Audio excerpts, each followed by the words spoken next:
Você já sentiu que não está sozinho, mesmo quando as portas estão trancadas e as luzes apagadas? Não o tipo de sensação que passa em segundos. Não aquele frio na espinha que vai embora quando você acende a luz e vê que não tem ninguém. Falo de uma sensação que fica, que se instala, que cresce na mesma proporção que sua capacidade de ignorá-la diminui. Eu sempre achei que o medo era algo instintivo, algo que vinha de um vulto no corredor, de uma porta que chiava quando o vento não estava soprando, de um barulho que não tinha origem. Esse era o modelo de terror que eu conhecia, um modelo antigo, simples. Mas eu estava errado. O verdadeiro terror moderno não faz barulho. Ele não range, não bate, não sussurra. Ele se conecta à sua rede. Meu nome é Danilo e o que vou contar a você aconteceu em 2012.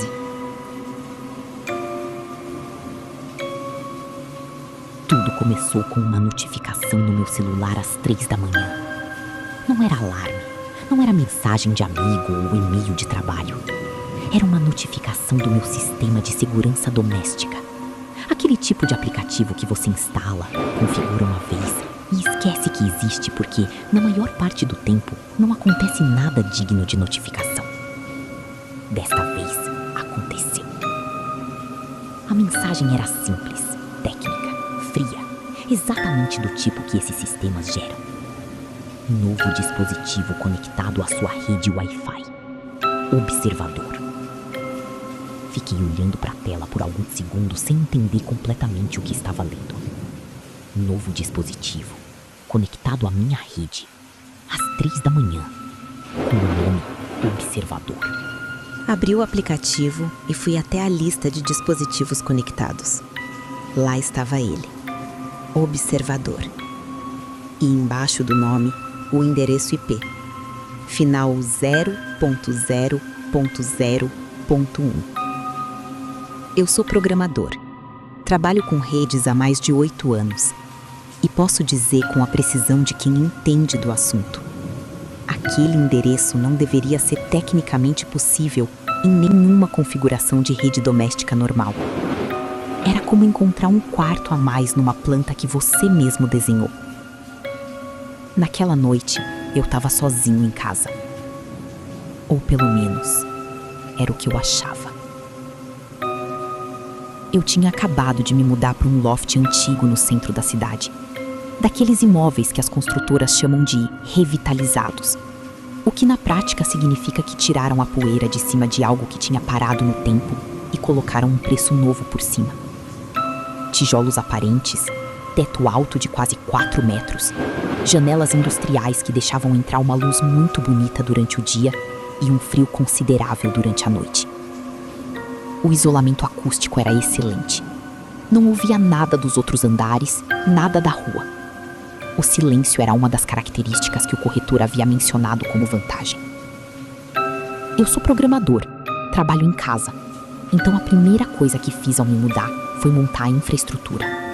Roteador de alta performance, lâmpadas inteligentes em todos os ambientes, controláveis pelo celular, uma Alexa em cada cômodo, sala, quarto, cozinha, e câmeras de segurança com sensor de movimento instaladas nos pontos estratégicos.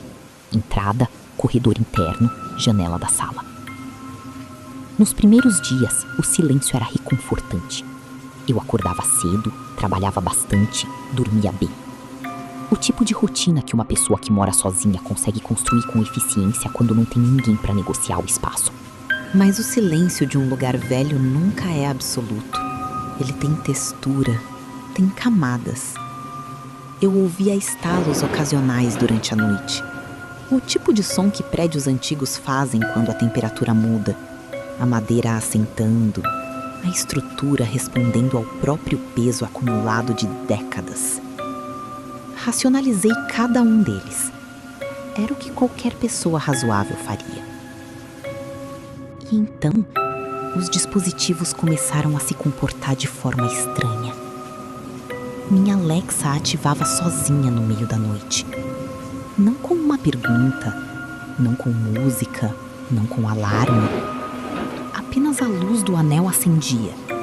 O microfone ficava ativo por alguns segundos e depois apagava.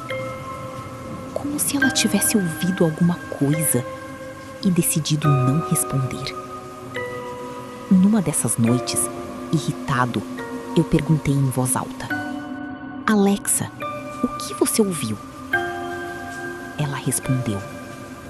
A voz saiu levemente distorcida, com um delay incomum de 2 ou 3 segundos antes de falar.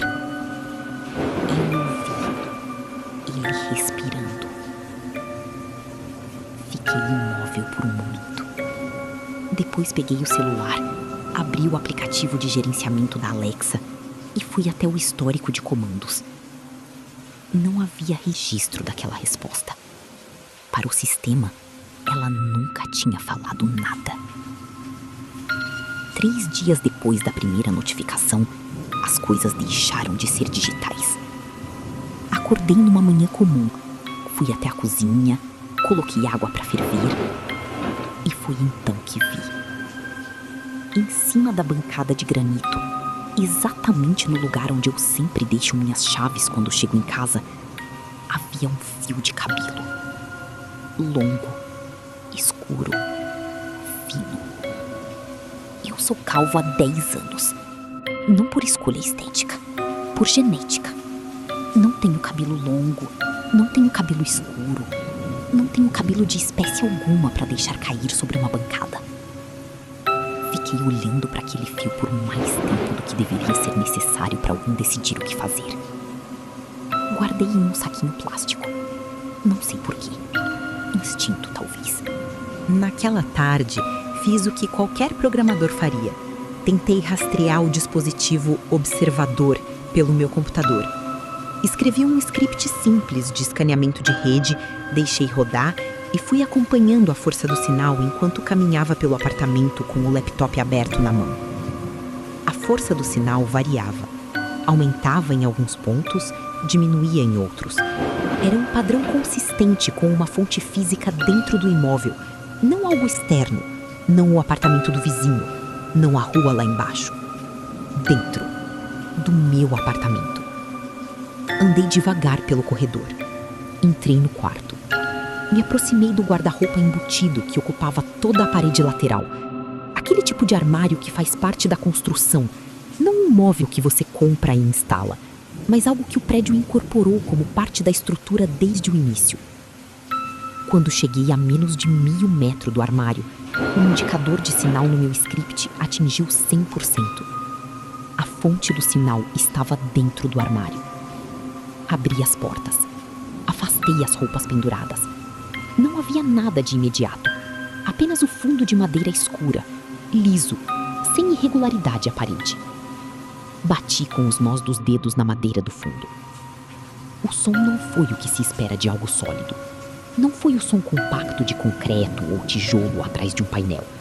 Foi um som oco, vazio, como bater na tampa de uma caixa por dentro. Bati de novo, 3 vezes, com mais força. Do outro lado veio a resposta. 3 batidas, exatamente o mesmo ritmo. Secas, deliberadas, sem atraso. O pânico é uma coisa curiosa. Ele compete com a curiosidade de uma forma que a razão não consegue arbitrar. Eu sabia que deveria sair do apartamento. E também sabia que não conseguiria sair sem entender o que estava do outro lado daquela tábua. Fui até a área de serviço. Peguei um pé de cabra que havia sobrado da mudança. Voltei para o quarto e forcei a tábua do fundo do armário. Ela cedeu com menos resistência do que eu esperava, como se os parafusos que a prendiam estivessem frouxos há algum tempo, ou como se alguém já tivesse removido e recolocado aquele painel antes. Atrás dela não havia parede de concreto. Havia um vácuo técnico, um espaço estreito, de talvez 50 ou 60 centímetros de profundidade, que percorria toda a extensão lateral do prédio, para acomodar tubulações e fiação elétrica. Escuro, com cheiro de mofo e fio queimado, e algo mais difícil de nomear. E dentro desse espaço, ligado por um cabo físico diretamente a uma entrada traseira do meu roteador que eu nunca havia notado, havia um pequeno monitor de vídeo. Velho, a tela suja, mas funcionando. Na tela, eu vi o feed da minha própria câmera de segurança do quarto, ao vivo, em tempo real. Me vi na imagem, em pé na frente do armário aberto, o pé de cabra na mão, olhando para o monitor. Exatamente como eu estava. E então percebi que havia algo diferente na imagem. Algo que não estava visível a olho nu a partir de onde eu estava, mas que a câmera, posicionada no ângulo do teto, capturava com clareza.